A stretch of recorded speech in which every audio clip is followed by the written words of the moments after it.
pour y aller. C'est parti? C'est parti. Donc, est-ce que vous pouvez dire, est-ce que vous connaissez la différence entre les monoïdes, ces personnages de la série Doctor Who, qui ont un seul œil, je pense que le nom monoïde vient de là, et un verre de bière? Non? Ce talk, c'est la réponse. À la fin de ce talk, vous connaîtrez la réponse, le lien entre tout ça. Donc, en fait, vous savez que je suis un gros fan de DDD, Domain Driven Design. Qui connaît un petit peu DDD parmi vous? Ouais, un petit peu, ouais, super. Je suis aussi fan de programmation fonctionnelle, même si je connais aucun langage de programmation fonctionnelle hormis Java, dans des trucs que je faisais déjà en Java 1.4. Je suis fan de OO aussi, et l'un n'empêche pas l'autre. FP et OO vont bien ensemble. Et donc, dans ce talk, on va parler d'une histoire de style, une histoire de goût, une histoire de bon goût. Et donc, Alberto Brandolini, un formateur de Domain Driven Design, aime bien décider, ce petit chef, pour dire écrire du code, c'est aussi une question de goût, de bon goût, de meilleur goût. Et donc, c'est de ça dont il est question aujourd'hui. Donc, vous me connaissez sans doute, je suis Cyril, Cyriux sur Twitter. J'ai créé la communauté Software Craftsmanship en 2011. Là, il y avait une rencontre hier soir pour ceux qui étaient curieux d'y assister. Donc, on discute de choses de professionnels, comment tester, comment faire du meilleur code. Je suis aussi cofondateur et associé de la société Arola. Et donc, chez Arola, on est fan de tout ça, et notamment de tous les trucs en DD. Alors, on est aussi fan de FP, hein, ça c'est vrai, mais ça finit pas en DD. Et aussi, comment utiliser tout ça, même quand on est dans du legacy, parce que la vie peut quand même s'améliorer dans du legacy, mais il faut y croire. Donc, dans ce talk, il n'y a rien d'exceptionnel, vous allez être déçus tellement c'est simple. Donc, ne vous attendez pas à du sensationnel. Mais c'est pas grave, et je vous invite à refaire à la maison. Tout ça, c'est un peu personnel. C'est des choses qui sont très liées à mon vécu. Au début, je n'osais pas trop en parler. D'ailleurs, je pensais que ça n'intéressait que moi. Et finalement, non, ça intéresse plein de monde. Et donc, je suis toujours amoureux de ce genre de style de code. J'ai commencé il y a longtemps. Voilà. Donc, la question que je pose, c'est quel rapport entre Domain Driven Design et Functional Programming? C'est pas évident, hein, non? Il y en a un énorme, mais il n'est pas évident. En fait, ça va vous surprendre, mais j'ai vraiment... Mon témoignage, c'est que ma première rencontre avec les concepts de Functional Programming, c'était dans le livre de Eric Evans sur Domain Driven Design. Même Eric, il l'avait pas vu à ce point-là, en fait. Pourtant, il a fait du Lisp il y a longtemps. Enfin, ça vient de là, en fait. Il a fait du Lisp à l'origine. Il a été très influencé par tout ça, et il l'a transmis dans son bouquin. Mais donc, FP, c'est quoi? On va commencer par ça. Donc, pour vous, c'est quoi FP? C'est les lambdas, c'est tout ce qu'on peut faire avec. C'est des langages de programmation spécifiques, tout ça. C'est des fonctions, bien sûr. Donc ça, on est encore sur les basiques de FP. C'est la notion de pureté. Donc voilà, des fonctions qui n'ont pas de piège, où tout se passe bien. Et puis, on n'aime pas l'état. Donc l'état, on préfère l'immutable et tout ça, parce que quand on n'a pas d'état, tout va mieux. Et c'est aussi des blagues pourries que personne ne comprend. Voilà. Vous comprenez ça? Non? Qui comprend? Attention, je vais vous demander d'expliquer. Non. Donc, en fait, qu'est-ce qu'il y a en commun entre Domain Driven Design et Functional Programming? Alors, il suffit de regarder la table des matières du bouquin d'Eric Evans. Et là, en faisant un petit zoom sur les entrées de la table des matières, on rencontre Value Object, les Side Effect Free Function, Closure of Operations, Declarative Design, et s'inspirer de formalismes déjà connus. Donc, tout ça...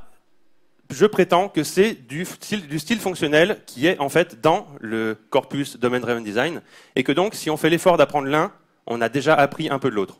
Ça c'est intéressant, non? C'est plus rentable comme investissement, ça donne envie de s'y mettre. Et donc avec tout ça, quand on est familier à tout ça, on a un style de code qui s'améliore. Quand on est à l'intersection c'est l'intersection des contraintes, ça veut dire qu'on fait attention à ce qu'on fait, on est discipliné. À l'intersection entre ces trois styles, on a un style de code très sympathique, très efficace, facile à lire, déclaratif, et c'est que du bonheur. Donc en gros, ces deux styles vont tellement bien ensemble que c'est une histoire d'amour. Donc là, vous allez dire, Cyril, ok, on te croit, t'es gentil, etc., t'aimes bien nous dire des trucs abstraits. Des exemples, s'il vous plaît. N'est-ce pas? Allez, criez-le. Des exemples! Ouais, merci. Comme ça, il faut que j'y aille. Alors un exemple classique, c'est les monoïdes.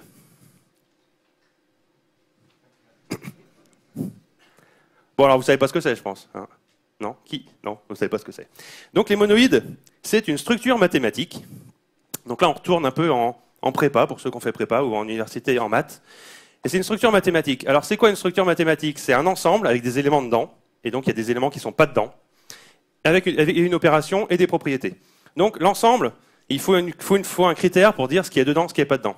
Donc par exemple, je vais prendre l'ensemble de tous les gobelets de verre de bière, tel qu'il y a un trou de ce diamètre-là, et je peux mettre de la bière dedans.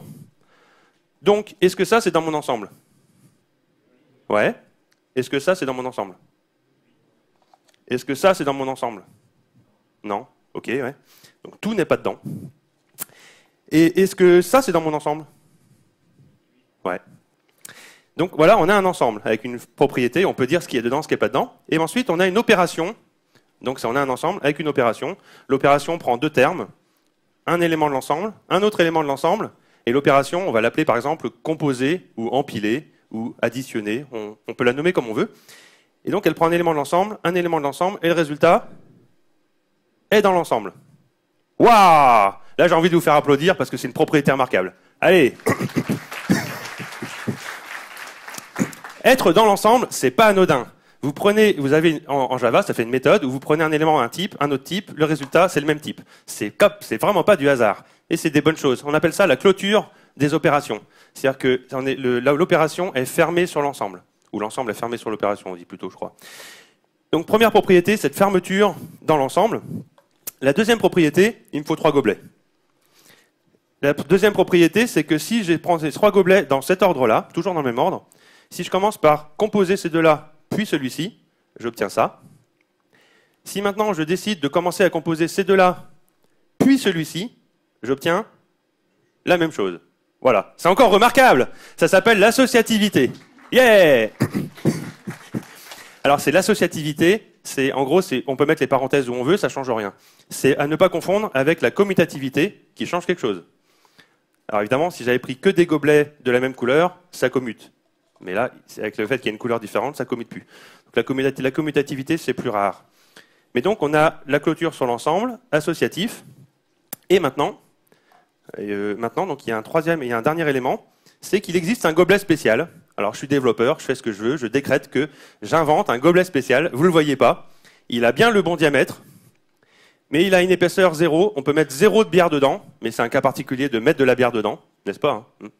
Parce que j'ai envie que ce soit comme ça. Et cet élément spécial, ce gobelet spécial, quand je l'assemble avec un autre gobelet, j'obtiens la même chose. Ça fait l'identité. Cet élément, ce gobelet spécial, je l'appelle l'élément neutre. Donc si on récapitule, on a un ensemble, une opération sur l'ensemble, on est associatif avec cette opération, et j'ai un élément spécial tel que quand on le compose, ça ne change rien. Ça, c'est la définition d'un monoïde. Vous avez compris, un monoïde. Vous connaissez déjà les monoïdes. Et j'ai un petit garçon qui a 20 mois. Autour d'1 an, il apprend les monoïdes. Il ne le sait pas, mais il apprend les monoïdes. Spéciale dédicace à Pierre-Yves Oudéier de ce matin, puisque les enfants apprennent les structures algébriques. En fait, on les croise dans les premiers âges de la vie sur des cas particuliers. On ne le sait pas, mais les mathématiciens ne font que cataloguer ce genre d'étapes assez élémentaires. Donc maintenant, vous savez ce que c'est qu'un monoïde, c'est chouette. Donc le petit récap, il y a tout ça. Donc vous allez me dire, ouais, ça sert à quelque chose ce truc? Pas très sûr. Mais donc, c'est quoi les monoïdes? À quoi ça sert? Pourquoi c'est pertinent? Alors il y a une blague en informatique, vous le connaissez peut-être, c'est qu'il n'y a que 3 nombres en informatique. Il y a 0, 1 et beaucoup. Vous la connaissiez, hein? Et donc, concrètement, les monoïdes, ils prennent cette variété, 0, 1 et beaucoup, ça fait 3 cas. 3 cas particuliers. Les monoïdes, l'intelligence de cette structure, c'est qu'elle prend 3 cas particuliers et elle les regroupe dans une seule structure unique. C'est-à-dire vous n'avez plus 3 cas, vous en avez un, c'est le cas monoïde. Ça, c'est cool. Vous avez simplifié la complexité. C'est quelque chose qu'on fait déjà.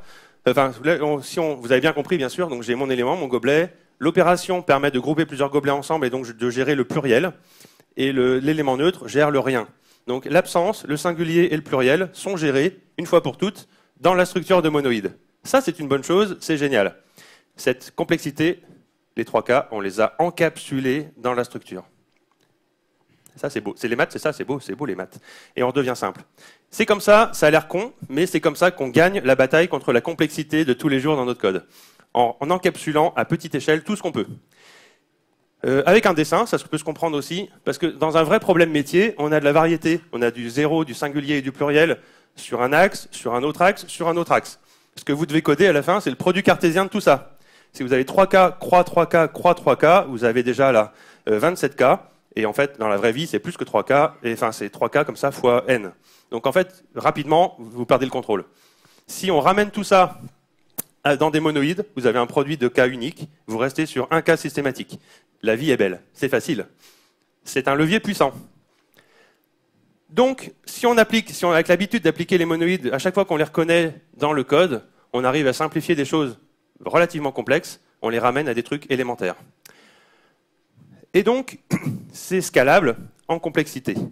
Alors, en Java, honnêtement, vous le faites déjà peut-être, certainement même, en design objet, parce qu'on a l'habitude de le faire. Ce qu'on fait, c'est qu'on fait les implémentations de référence, c'est le singulier. Pour l'absence, on fait un nul object. Alors, pas de nul, hein, pas de nul. Le nul, c'est pas objet, c'est nul, justement. Avec des if nul, etc., ça c'est du code pourri. On fait du nul object, le pattern nul object, et pour le pluriel, on fait des composites. Ça, on le fait depuis très longtemps.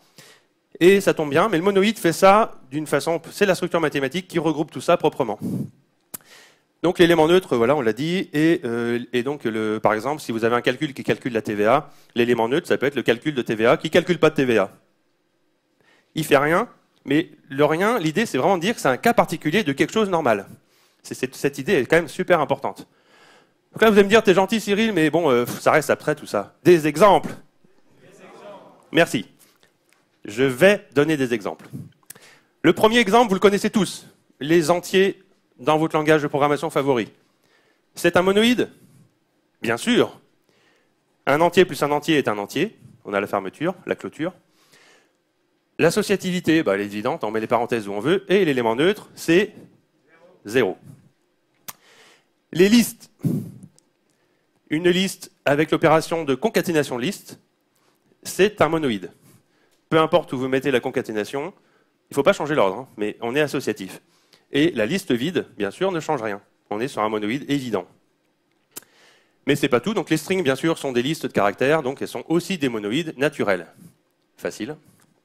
Tout ça, vous connaissez. Donc en fait, vous connaissez déjà beaucoup de monoïdes sans le savoir. Ça paraît toujours très très simple, mais ça reste la clé de comportements complexes. Et tous ces comportements complexes, d'ailleurs, les monoïdes, c'est ce qui permet de monter aussi en complexité, en quantité de données, ou en fréquence de données. Par exemple, si on a beaucoup de volume de données, on ne peut plus les traiter avec une seule machine. Donc on va devoir décomposer en morceaux. Chaque morceau, on le fait travailler sur un nœud de calcul, par exemple, et ensuite, il faut rassembler les résultats. Rassembler les résultats, c'est une opération qui prend du pluriel et qui le ramène à du singulier. C'est du reduce, c'est du fold. Donc là, à chaque fois qu'on parle de reduce ou de fold ou de group by, on sent du monoïde, on est sur quelque chose de monoïdesque. Et donc, quand on est sur, par exemple, quand on fait du Hadoop, le map, ok, on le fait en parallèle. Le reduce, si on veut le faire en plusieurs étages, pour pouvoir le paralléliser encore une fois, on doit être associatif. On doit avoir une structure de type monoïde. Il faut être associatif pour que quelle que soit la façon dont on découpe les morceaux de données, le résultat soit le même à la fin. Très important, cette associativité.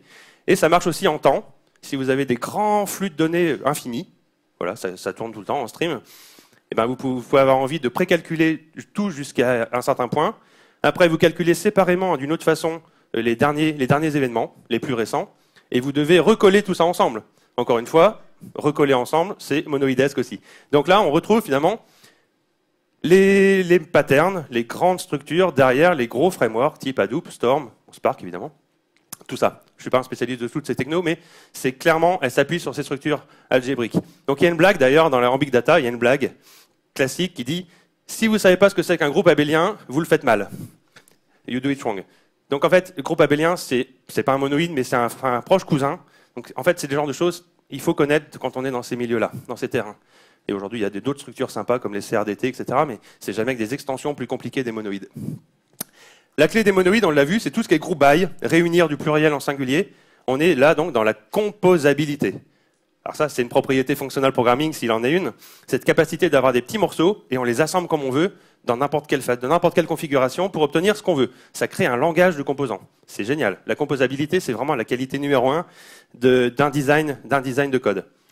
Donc les monoïdes, on l'a dit, c'est tout ce qui est reduce.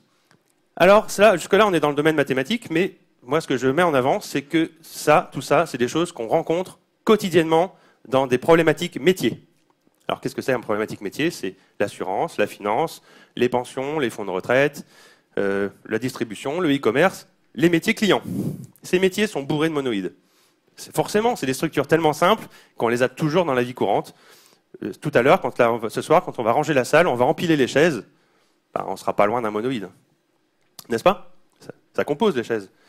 Bon, alors par contre, on peut pas garantir qu'on s'assoit à la même hauteur. Mais bon, tout a une limite. Et donc, quand on peut appliquer des monoïdes dans le domaine, eh ben, on en rentre à nouveau dans le domaine du bon goût, avec du code qui est beau et qui s'écrit facile. Alors attention, là, il y a une démonstration. Les monoïdes, c'est typique FP. En functional programming, tout est valeur. Donc, les monoïdes sont des valeurs. Non? Non, c'est clair, non? C'est une preuve. Non, pas convaincu? Ok, mais croyez-moi quand même. Les monoïdes, c'est des value objects, au sens des DD, au sens aussi des value types dont nous parlait ce matin Brian Guts. C'est-à-dire des objets qui n'ont pas d'identité particulière, qui ne changent pas, qui sont immutables, et ils représentent des données, ils représentent des choses qui sont là. Ça ne veut pas dire qu'ils n'ont pas de comportement d'ailleurs. Donc ils sont immutables, leur égalité est définie par exactement leur contenu. Votre fonction equals en Java, c'est l'égalité entre toutes les données membres. Simple et méchant, et facile. On pourrait dire finalement que le value object de Domain Driven Design, c'est juste un moyen d'importer le style functional programming littéralement en code Java, là où la mutabilité est par défaut malheureusement. C'est aussi le case class en Scala, bien sûr. C'est parfait pour faire ça, le case class Scala est parfait pour ça. Alors je dis c'est des valeurs, mais ça veut dire qu'il y a quand même des comportements, on n'est pas anémique. L'opération de composition, c'est du comportement. Ça prend un élément, ça nous donne autre chose. Ça c'est très important. Donc un exemple concret, c'est la distance en mètres. 18 mètres plus une autre distance. 18 mètres et 16 mètres, ça fait 34 mètres. Si j'ai une classe qui représente ce genre de quantité, alors c'est un monoïde naturel, et 0 mètre, bien sûr, c'est l'élément neutre.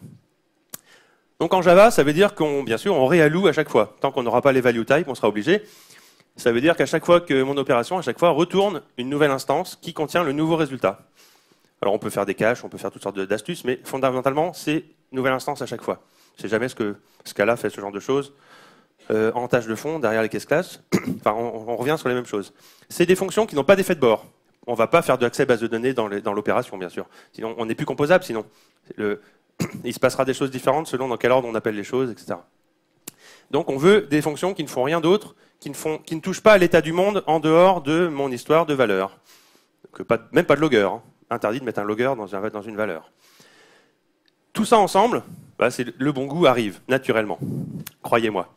Donc finalement, tout ça, c'est des choses, il y a déjà assez longtemps, Monsieur Ericsson tweetait que c'est un style de code, j'aime bien le mot, functional first. Moi, j'ai envie de dire, quand je rejoins une équipe, c'est dire mon style de base, c'est functional first. C'est-à-dire, par défaut, je fais tout immutable, tout side effect free, et seulement quand il n'y a vraiment pas le choix, on va mettre un état mutable ou devoir faire quelque chose qui change l'état du monde. Mais on va le faire tout à la fin, si possible au bord du système. Et c'est quelque chose, si on essaye de le faire, on peut y arriver presque toujours. On peut avoir au moins 90% de value object dans un code, si on essaye vraiment. Bon, c'est une sensation, on essaye pas la peine d'aller mesurer ou de mettre une métrique dessus. J'aime bien les métriques. Non, je rigole. Donc, il y a un objet classique que vous connaissez tous, c'est la quantité d'argent. C'est aussi un monoïde naturel. Par exemple, 25 € plus 30 €, ça fait bien 55 €. Donc là, c'est ma quantité complète avec la devise. C'est un monoïde assez facile. Et puis d'ailleurs, c'est un bon endroit pour catcher les exceptions si vous tentez d'ajouter des choses dans une devise qui n'est pas la bonne. Donc bon style aussi. Concrètement, c'est une simple classe avec deux champs ici, et puis une opération qu'on va appeler add, parce que c'est comme ça qu'on dit en général dans les quantités d'argent. Le pattern quantité, entre parenthèses, était documenté depuis longtemps sur le site de Martin Fowler et dans son bouquin de Pattern Analysis, qui est l'ancêtre de Domain Driven Design. Alors, on a une quantité d'argent. Si on ajoute le temps, une quantité d'argent à une date donnée, on a un flux d'argent, un paiement, ce qu'on appelle un cash flow en finance. Donc, une quantité à une certaine date, plus, etc. Et donc, vous avez l'opération qui marche. Et si jamais on fait des trucs pas cohérents, on a une exception et c'est le bon endroit pour la mettre à un seul endroit. Et vous avez réglé le problème et vous n'aurez aucun bug ailleurs d'ajouter des trucs à des dates différentes par accident. Donc là encore, vous allez dire c'est du bon sens objet. Et c'est pas nouveau du tout, et c'est vrai que c'est pas nouveau du tout. D'ailleurs, les monoïdes, c'est pas nouveau du tout.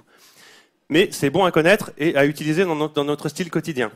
Donc ici, on aurait, encore une fois, vous notez que on prend des cash flows, on passe des cash flows, et tout reste dans l'univers des cash flows, on retourne des cash flows.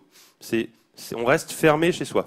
Cette propriété, c'est la clôture de l'opération dont on parlait tout à l'heure. Le même type, un autre élément du même type, et je retourne du même type. C'est simple, non ? Donc, c'est pas fini. On a une quantité d'argent et une date. En finance, on fait souvent, et en compta aussi, en compta analytique, ou que si vous gérez de la trésorerie, vous avez de l'argent qui tombe, des paiements à faire, des versements à recevoir dans le temps. Des choses comme ça.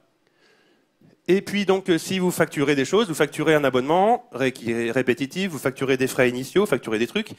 C'est comme ça qu'on va discuter avec notre business expert. On a donc des flux d'argent. Ben donc, ce flux complet, on peut dire que c'est un monoïde aussi. Ça devient un gros monoïde, mais aucun problème. On va dire ma séquence de paiement, je la type dans une cash flow sequence et je définis l'opération d'addition dessus directement. Et alors l'implémentation est un petit peu moins simple. Il faut faire attention à ventiler tout par date égale, etc. Mais vous avez un monoïde naturel et ça marche. Ça, vous simplifiez le code avec ça. Je vais le montrer un peu plus tard.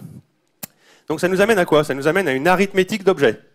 L'arithmétique, vous êtes familier avec les nombres. Bah là, on fait pareil, mais avec n'importe quoi. C'est marrant comme truc. Et ça, je kiffe. Vous kiffez aussi? Ouais, c'est bon. Hein. Yeah.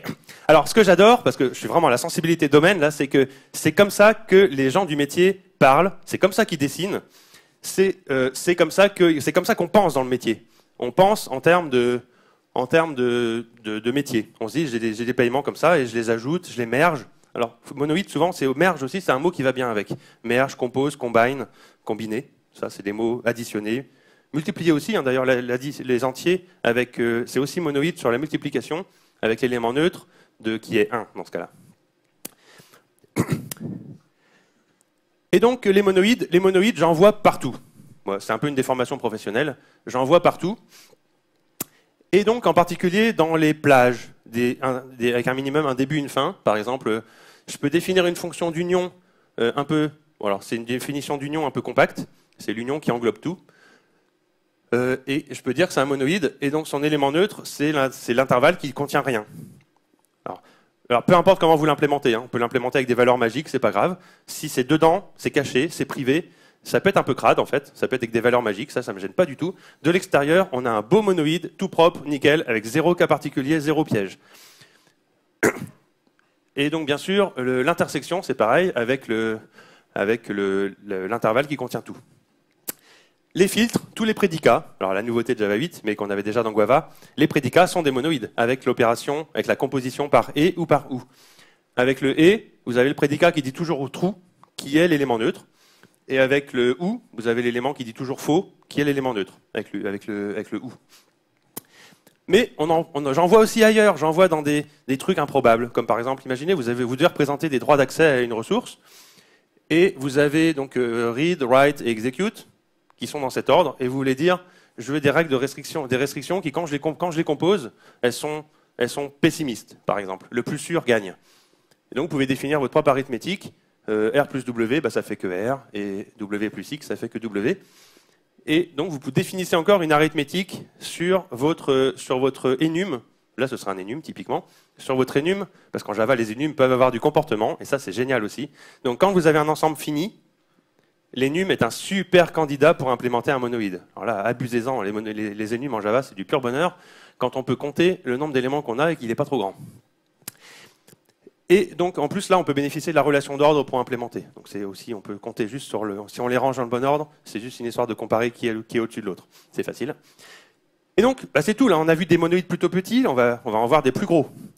Imaginez que vous avez un cas classique, ça c'est un cas qui vient d'une application il y a quelques années. On a des configs par défaut, hard-codés. On a des configs par département, par zone géographique, puis par département, puis par utilisateur. Chacun peut overrider sa config. Et donc, typiquement en Java, on met ça dans une map avec des clés et des valeurs en face. À chaque fois qu'on override, quand on dit qu'on va overrider, forcer les réglages, c'est jamais moi je vois ça comme un merge. J'ai une valeur de base, je la compose avec une valeur qui précise un peu, puis avec une autre qui précise un peu. Et comme ça, je chaîne. Et pour moi, c'est un monoïde, ça. C'est un monoïde tout à fait. C'est même un monoïde dont les valeurs sont elles-mêmes des monoïdes. Donc on a un monoïde imbriqué dans un autre. Enfin, on a des monoïdes imbriqués dans un autre. Ou l'opération de plus, ici on la nommerait merge, je pense. L'opération plus, en fait, va, clé par clé, déléguer le résultat à l'opération monoïdale aussi de chacune de mes valeurs. Donc par exemple, les couleurs ici, c'est l'overwrite. Le dernier qui parle gagne. Ouais, c'est quand même monoïde. Ça commute pas, hein, mais c'est monoïde. C'est associatif quand même. On a vu, bah, là, les booléens, c'est des opérations booléennes logiques. Et ici, on a sur des chiffres, on a mis un min. Mais vous reconnaissez, en fait, tout ce qu'on peut mettre dans un groupe by, on peut le mettre, il marche très bien en monoïde. C'est des candidats naturels à des trucs monoïdesques. Donc là, on a des maps entières de données qu'on peut grouper comme des monoïdes. Ça peut être très gros, ça peut être, même en mémoire, ça peut faire des kilos, voire peut-être plus.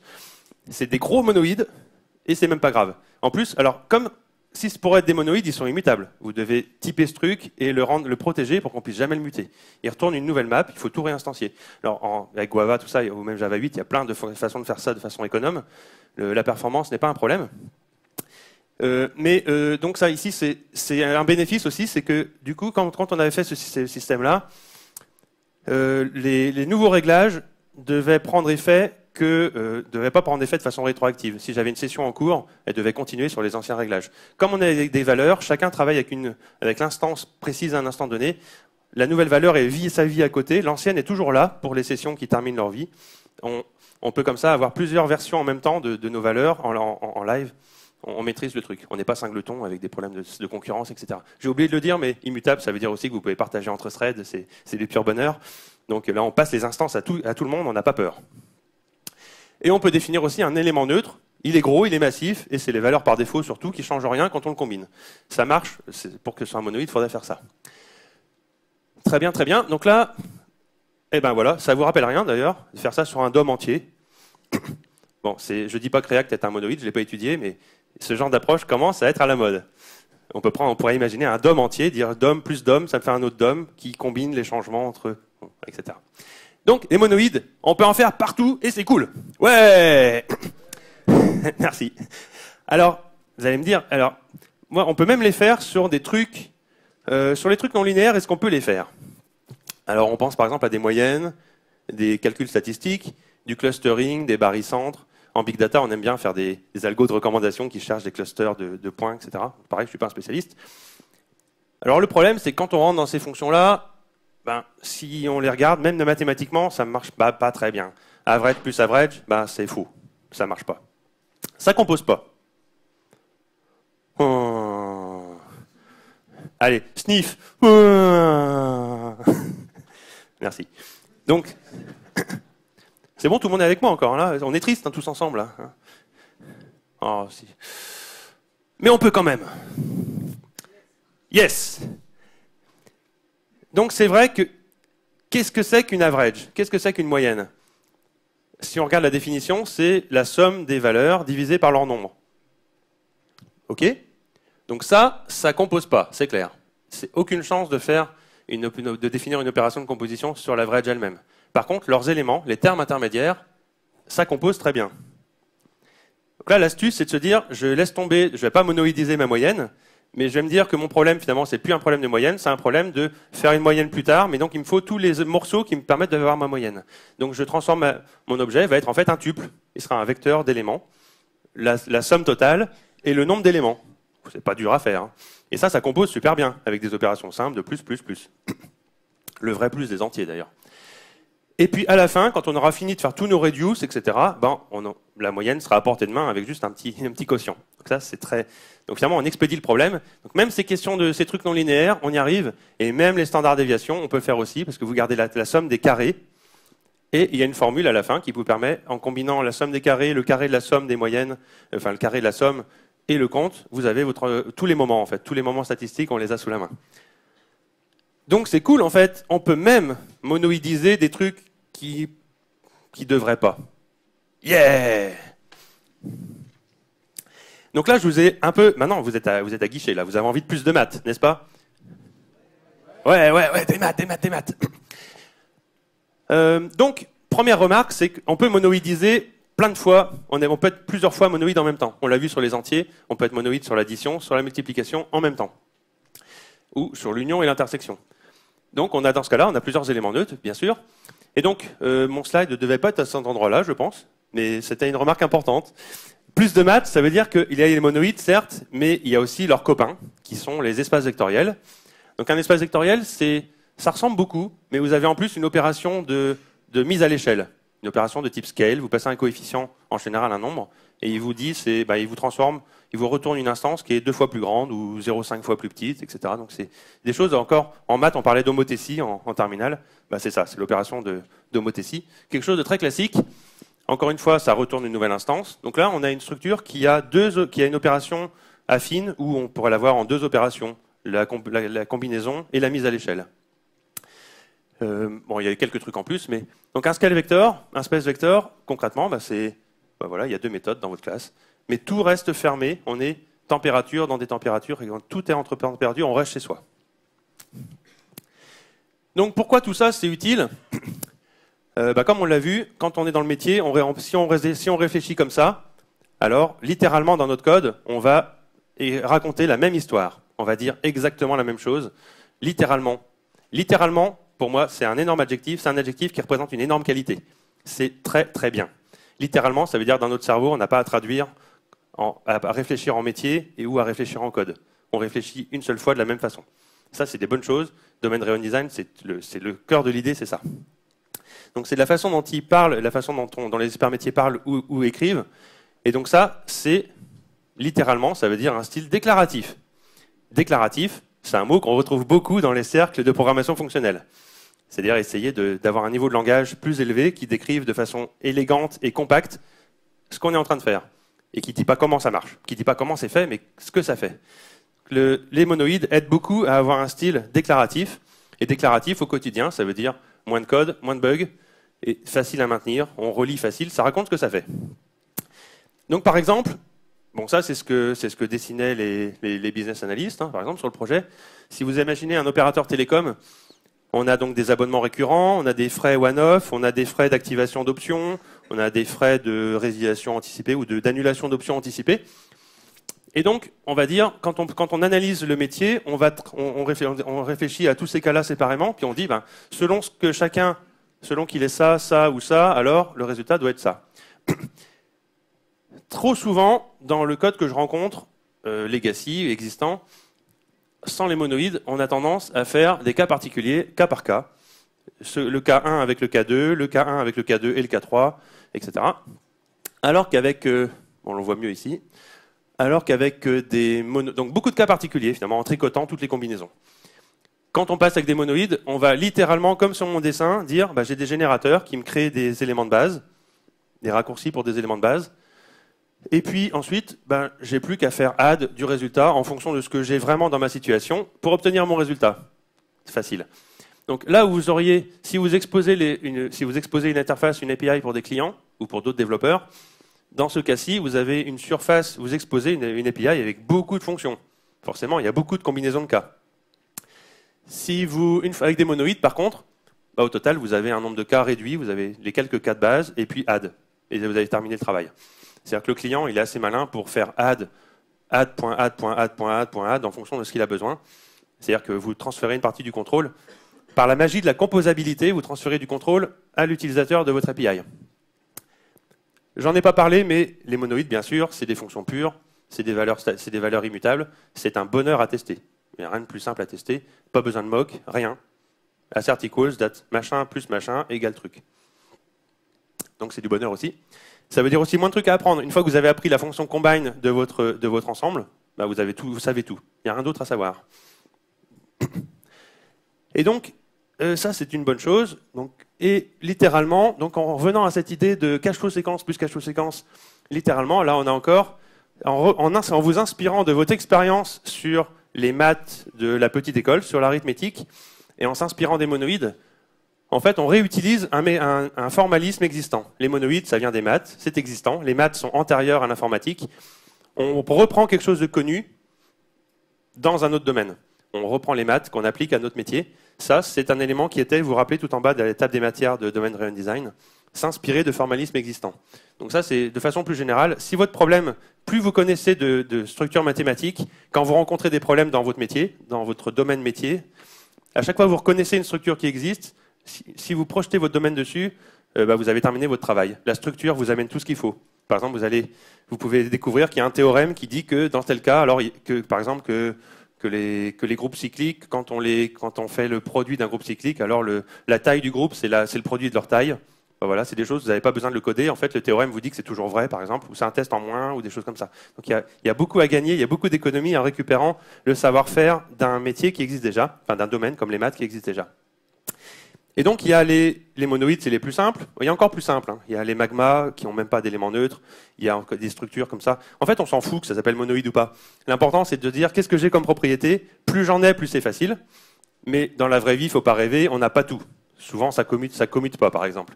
Il y en a quand on a un élément, parfois il existe un inverse. Par exemple, plus 1, ben, moins 1 pour plus 1, c'est son inverse, ce qui fait que moins 1 plus 1, ça fait bien l'élément neutre, 0. Dans ce cas-là, on a un groupe. Un groupe, c'est un super monoïde qui a la chance d'avoir un inverse. Mais il y a plein d'autres copains. Et les groupes cycliques, par exemple, ben, vous en connaissez pas forcément, comme les minutes dans une heure, ou les heures, ou les jours de la semaine. C'est un groupe cyclique. Après dimanche, on revient à lundi, il n'y a que 7 valeurs. Ça se met très bien dans un énum. Et donc les groupes cycliques, c'est un cas particulier de monoïde, avec plein de choses, plein de bonnes choses aussi, plein de résultats sympas dedans. L'intérêt de tout ça, c'est que c'est documenté aussi. Donc quand vous codez, quand vous reconnaissez un monoïde et que vous le codez dans votre code, vous avez juste à dire que c'est un monoïde, vous avez tout dit. Le reste, on peut aller voir sur Wikipédia, parce que vous n'avez pas à réinventer, vous n'avez pas besoin de redéfinir ce que c'est qu'un monoïde. Alors moi, je l'aime bien le faire avec des annotations qui sont juste à but documentaire, en disant par exemple, cette opération, elle définit, avec le type lui-même, elle définit un monoïde dont l'élément neutre s'appelle, c'est ce truc à côté. Ça peut être une constante aussi. Alors on pourrait regarder en Java 8, est-ce qu'il y a moyen de le faire avec des références sur des fonctions, des choses comme ça, bien sûr, je n'ai pas encore essayé. Et donc tout ça, ça nous aide à avoir une documentation vivante et à avoir du code qui raconte le métier, littéralement, et donc sans avoir à traduire. Alors jusqu'à présent, là, j'étais resté sur le nom de la méthode. Justement, en domaine driven design, on s'attache beaucoup à comment on nomme les choses. Ici, si vous regardez bien, je suis sur une mailing list. Donc, le métier, c'est plutôt les emails ou les contacts. Mais j'ai pris le nom intersection. Le nom intersection, c'est un nom, c'est directement le nom des maths. On peut faire mieux. Le nom des maths, intersection sur mailing list, c'est pas naturel, c'est pas métier. Ce qui serait naturel, c'est de se dire que j'ai une mailing list qui overlap une autre, qui chevauche une autre, par exemple. Je vous laisse libre, vous pouvez ne pas être d'accord, mais en tout cas, c'est une question à poser aux gens du métier. Comment ils disent ça? Overlap, c'est un truc qui vient naturellement. Et la mailing list vide, on dit c'est personne, par exemple, nobody. Et donc, bien sûr, quand on ajoute nobody, ou quand on fait l'intersection avec nobody, ou l'union avec nobody, on trouve tout, ça ne change rien, par exemple. Donc, on cherche à, bien sûr, les monoïdes sont un excellent moyen aussi de mettre du vocabulaire métier dans votre code. Et d'ailleurs, vous le mettez exactement une seule fois dans le monoïde, et il n'y a rien nulle part. Les monoïdes, c'est décevant parce que, au final, il y a très peu de code. Vous avez vu, vous avez votre type, ses données membres, l'opération, et c'est tout. Enfin, c'est tout. Donc on a des valeurs qui s'expliquent bien. Alors il reste quelques petites choses marrantes, c'est que maintenant, imaginez, vous avez fait toutes sortes de calculs, les cash flows, tout ça, ou d'autres choses, et à la fin, on vous dit, d'un coup comme ça, le product owner arrive et vous dit, il y a une nouvelle règle de compliance. Maintenant, il faut tracer les résultats, on doit expliquer d'où ils viennent. Tous les calculs. Vous avez des pages et des pages et des pages. Vous n'avez pas fait des monoïdes. Comment vous faites? Vous allez partout et vous ajoutez du log? Ouais, hein. Ça craint, ça. Mais si vous avez fait des monoïdes, même pas mal. Ah mince, je me suis trompé de conférence. Pas de problème, on va juste enrichir notre type. Donc on va aller rouvrir notre monoïde, notre classe qui fait le monoïde, et on va lui ajouter une valeur en plus qui sert pas, qui n'est pas monoïde, qui fait pas partie du monoïde, mais qui va garder la mémoire, le journal de qui je suis, d'où je viens. Les questions existentielles, quoi. Je suis 25, mais moi c'est différent parce que je suis 25 parce que j'étais 12 plus 13, tu vois, te rappelles un truc comme ça. Donc ici, je l'ai montré avec un simple champ texte qu'on concatène. Donc il grossit au fur et à mesure. Donc là, évidemment, il faudra se poser des questions si on le fait 1 milliard de fois. Mais n'empêche que donc on encapsule cette traçabilité, on peut l'encapsuler dans le type lui-même. La valeur garde trace de son histoire. Et après, vous lui demandez à la fin, bon, et toi, tu viens d'où? Alors moi, je suis 0, on est passé 65 Fahrenheit plus 14 degrés Celsius, mis à l'échelle de 0,5, et le truc, il vous raconte, il dit, voilà, moi je suis Pierre, fils de Jean, etc., quoi. Donc ça, c'est quelque chose, si vous connaissez les monades, les monades sont des monoïdes, Bon, je ne vais pas vous expliquer les monades, alors ça, surtout pas. Mais les monades utilisent, c'est un petit peu ce genre d'astuce, ça fait penser à ça, de dire l'effet de bord, au lieu d'utiliser un logger, je vais le garder à l'intérieur, et puis on le sortira plus tard, ou quelqu'un le sortira plus tard, mais moi, c'est pas mon problème, je reste pur, immutable et sans effet de bord pendant tous mes calculs. Et donc la valeur garde son histoire. Et c'est cool. Ah, ça, c'est super, tout ça. Donc, en closing, bah, finalement, s'il y avait un truc que je voudrais qu'on mémorise là-dedans, c'est que ce n'est pas les monoïdes eux-mêmes, on s'en fout les monoïdes. C'est vraiment aucune importance. Ce qui compte, c'est la composabilité. Tout ce qui vous aide à être composable, c'est bon, et il faut en abuser. Et vraiment, il faut vraiment avoir une vraiment mauvaise raison pour déroger. Donc évidemment, les effets de bord, ça empêche la composabilité. Les exceptions, ça empêche la composabilité. L'état qui bouge, ça empêche la composabilité. C'est pas étonnant que les langages fonctionnels avaient si bon goût en interdisant tout ça. L'autre truc, c'est que je vous encourage à apprendre Domain Driven Design. Et la bonne nouvelle, c'est qu'en faisant cette démarche, vous mettez aussi un pied dans le style fonctionnel. Donc je donne des trainings aussi là-dessus. Voilà. Parenthèse, shameless.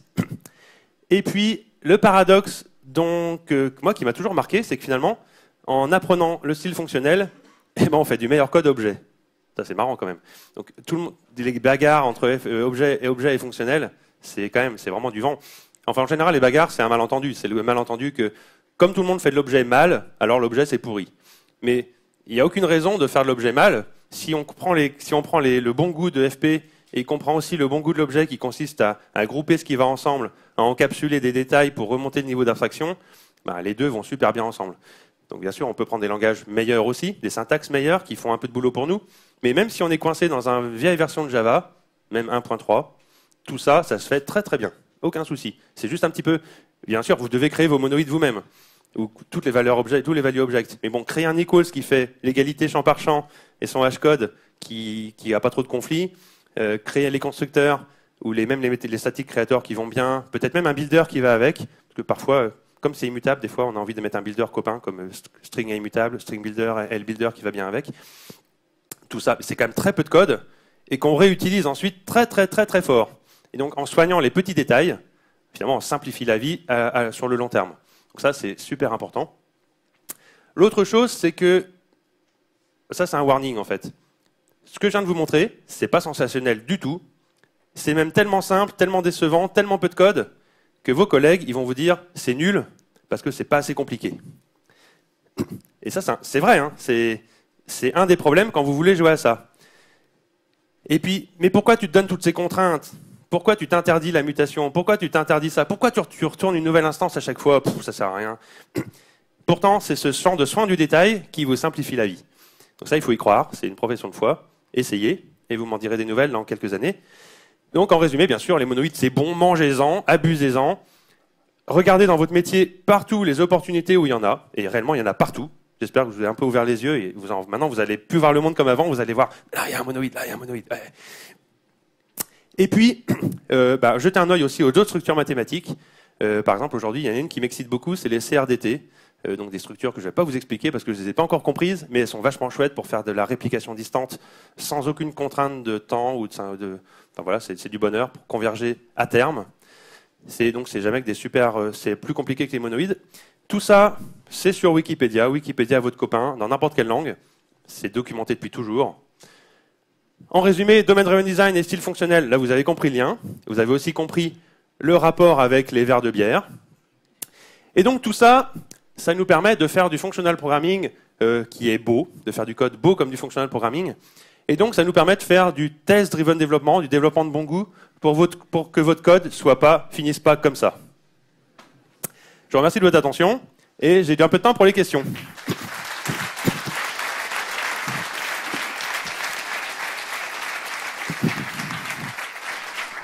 On a même du temps, là, on a 7 minutes. Donc normalement, il y a une question sur les performances qui doit arriver à un moment donné. Oui. Alors les monoïdes, ça rock? Ouais. Vous allez essayer lundi?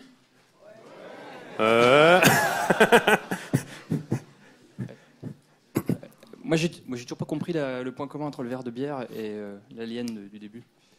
Ah, là, il n'y en a pas vraiment. Et c'est juste une coïncidence de nom. C'est la même coïncidence que le rapport entre Java et JavaScript, vous voyez?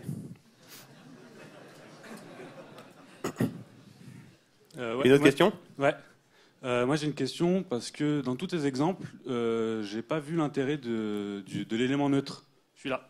C'est vrai que j'ai pas insisté dessus. Je suis là. Ah oui, t'es là. Et donc du coup, est-ce que cette présentation, c'est pas ce que tu t'as appelé les magmas? En fait, si tu l'as vu, en fait, on l'a vu à un endroit, on l'a vu sur les mailing lists, par exemple.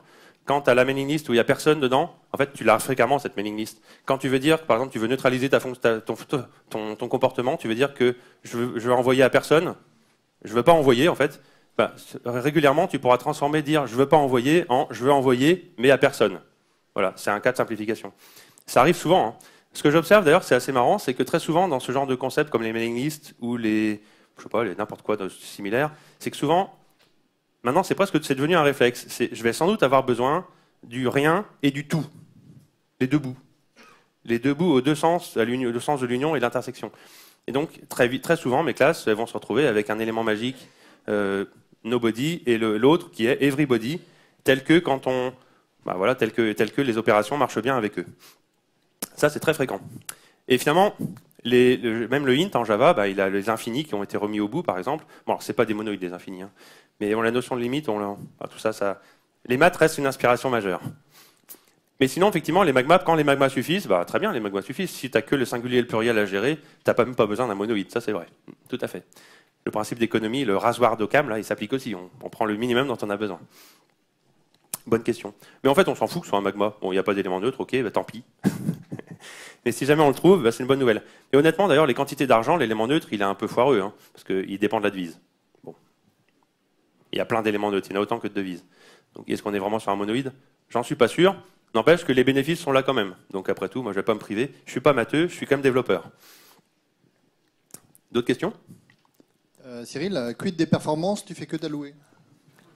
Merci. Alors bon, sur des petits objets, sur les petits int, sur les petits objets comme on a vu, les quantités d'argent, même les petites collections, c'est pas trop de soucis. Mais quand on commence à en faire des milliards, c'est vrai qu'on peut se poser des questions. Donc déjà, on peut aussi voir qu'on peut optimiser les opérations. Par exemple, si je fais à chaque fois que je reconnais qu'on me passe l'élément neutre d'un côté ou de l'autre, je retourne 10. Ça, c'est la première chose. L'autre chose, c'est que c'est ce que font les collections persistantes dans tous les langages, y compris Scala, et que vous avez aussi en Java disponible en librairie, des collections immutables. Quand vous ajoutez un élément à votre collection, il doit retourner une nouvelle instance. Mais on n'est pas obligé d'être bête, on n'est pas obligé de réallouer tout le tableau. Donc en général, ce qu'on fait, c'est l'implémentation, en fait, il y a une implémentation on va combiner le tableau précédent, puis le nouveau. Et quand on lui dit donne-moi les éléments, il va prendre le nouveau, puis les autres.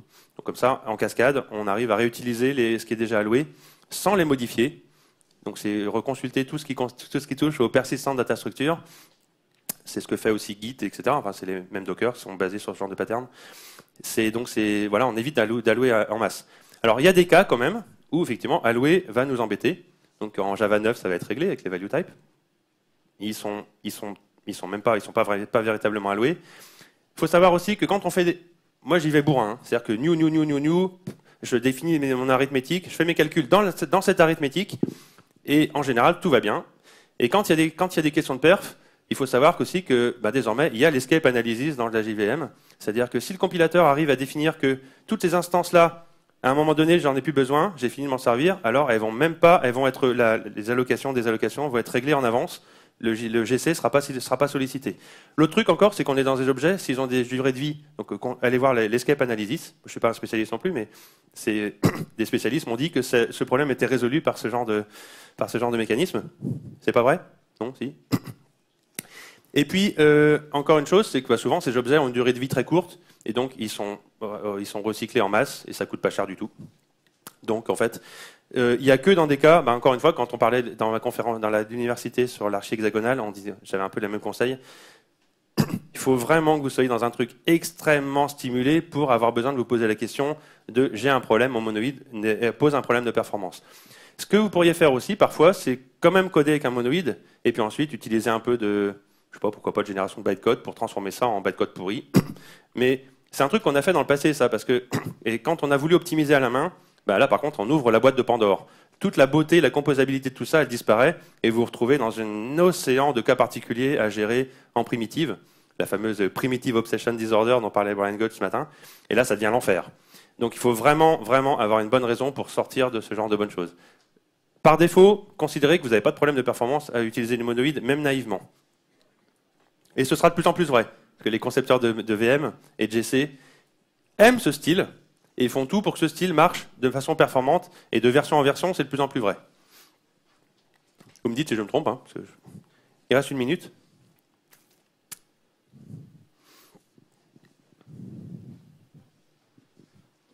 Tu disais que ça simplifiait, faire un monoïde, ça simplifie le reste du développement. C'est-à-dire que par exemple, dans mes tests, il faut d'abord que je teste que mes éléments c'est un monoïde, et après, sur tout ce qu'il utilise, je fais un seul test avec un seul élément si c'est. Bah, tu n'as plus besoin de tester ailleurs que la monoïditude marche bien. Donc tu as factorisé ça en très peu de tests d'ailleurs, parce que l'associativité, en 3 cas, c'est réglé. Pour un monoïde complet, et je sais pas, il y a moins d'une dizaine de tests suffit. Le temps est écoulé, je suis prêt, je peux prendre des questions après, dehors. Je vous remercie de votre attention.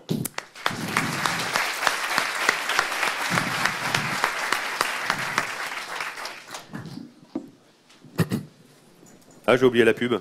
J'ai essayé de mettre les slides en ligne prochainement. Ils sont déjà en ligne en fait, ceux-là.